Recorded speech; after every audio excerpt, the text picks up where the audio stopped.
Sonra dediniz, niyə getdiniz nazir? Vəzifədən görə getdim. Mən işlədiyim dövrdə mənimlə çalışan insanlar bilirlər ki, yəni mən nədəsə güzəştə getsəm belə, amma dövlət büdcəsinin vəsaitlərinin düzgün istifadə edilməməsində və yaxud da yayındırılmasında və yaxud da oğurlanmasında bu şeylərə qarşı amansız olmuşam. Yəni sözün, bu mən, olsun ki, məni eşidənlər fikirləşirlər ki, Fikrət müəllim sözdür deyir, amma mənimlə çalışanlar, mənimlə işləyənlər, bunlar da az adamlar olmayıblar. Minlərlə insanlar bunu bilirlər ki, bu belə olubdur.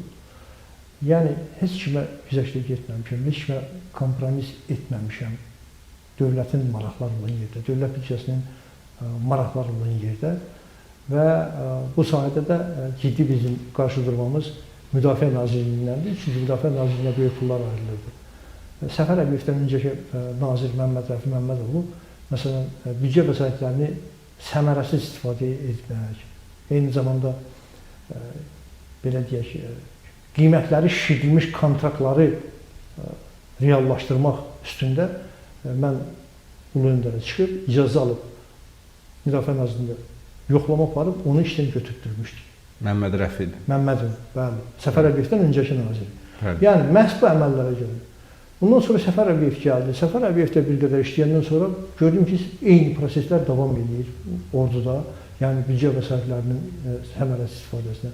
Və bizim aramızda təbii ki, böyük bir konflikt əmələ gəldi bunun üzərində. Səfər Əbiyev. Bəli, çox böyük bir konflikt əmələ gəldi və təsəvvürə gətirin ki, orduda narazı insanların hamısı mənim yanıma gəlirdi. Bilirlər ki, mən bu məsələlərlə bağlı çox aqressiv bir münasibətdəyəm. Mənim yanıma gəlirdilər və nəhayət ki, günlərin birində hətta Səfər Əbiyevin müavini bir generallardan biri gəldi mənim yanıma. Elə bir sənədlər qoydu ortalığa ki, mən ondan sonra artıq ölkə başçısına məruzə etməli oldum. Yəni, bütün yığılmış məlumatların hamısını masasının üzərində qoydum və xahiş etdim ki, mənə icazə verin, Müdafiə Nazirliyi sistemində yoxlama aparım. Ayrılan büdcə vəsaitlərinin istifadəsini görür. Dedi ki, Ulu Öndər, dedi ki, mən sənə icazə verəcəm, yoxlayasan, amma vaxtını deyəcəm mən sənə. Sadəcə olaraq Ulu Öndərin səhhətində problemlərdən əmələ gəlməsi bu məsələnin arxa plana atdı və təbii ki, Ulu Öndər Birləşmiş Ştatlarda müalicə aldığı dönəmdə bizim Səfər Əbiyevlə aramızdakı büdcə vəsaitlərindən istifadə üzərində yaranmış münaqişə özünün kulminasiya nöqtəsinə çatdı və mən özümə bəraət qazandırmıram və bu gün də efirdən hörmətli tamaşaçılarımızın qarşısında deyirəm, sizin də qarşınızda deyirəm ki, emosiyalarımı cilovlaya bilmədim və səhv etdim. Bu səhv etmək olmazdı. Dövlətin Maliyyə Naziri kürsüsündə oturur, bu səhv etmək olmazdı. Və Ulu Öndər də çox haqlı olaraq bunu bağışlamadı.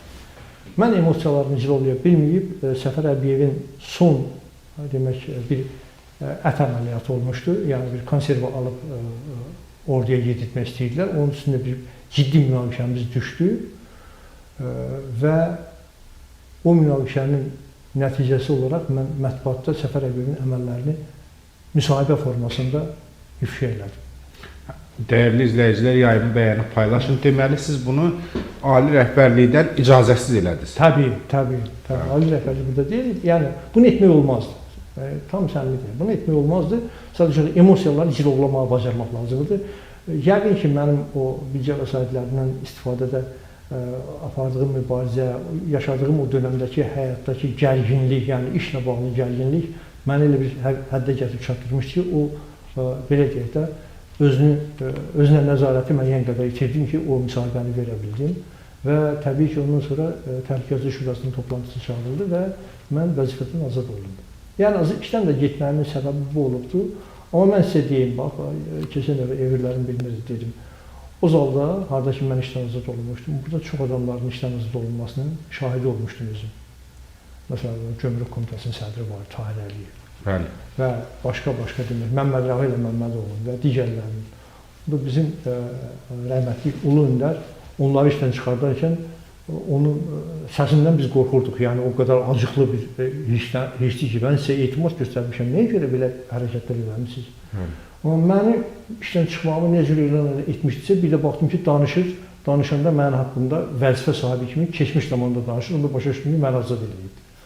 Yəni, mən bilirəm ki, o istəməzdi ki, mən azad ediləsin. Çünki həqiqətən də mən büdcənin mühafizəçisi idim. Ürəkdən qoruyurdum, heç kimə də güzəştib getmirdim. heç kimə güzəştə getmirdim. İkinci şəxsə də güzəştə getmirdim. Üçüncü şəxsə də güzəştə getmirdim. Hətta bəzən çıxırdılar ulu öndərin özünü, məsələn, hansısa bir sənədi qoydular ortaya ki, bunu etmək lazımdır. Təbii ki, məndən Maliyyə Naziri kimi soruşurdu. Çıxırdım arqumentlərlə, faktlarla, deyirdim ki, bunu etmək olmaz. Və qəbul olunurdu. Böyük rəhbəri. Və qəbul edirdi. Dəfələrlə belə bir hallar da olmuşdu. Yəni, belə bir vəziyyətdə mənim işdən getməyimi təbii ki, istəməzdi, amma mən o qırmızı xətləri keçmişdim. Emosiyalardan cilovlanmayan qırmızı xətləri keçmişdim və ona görə də çox haqlı olaraq barəmdə belə bir qərar qəbul etdim.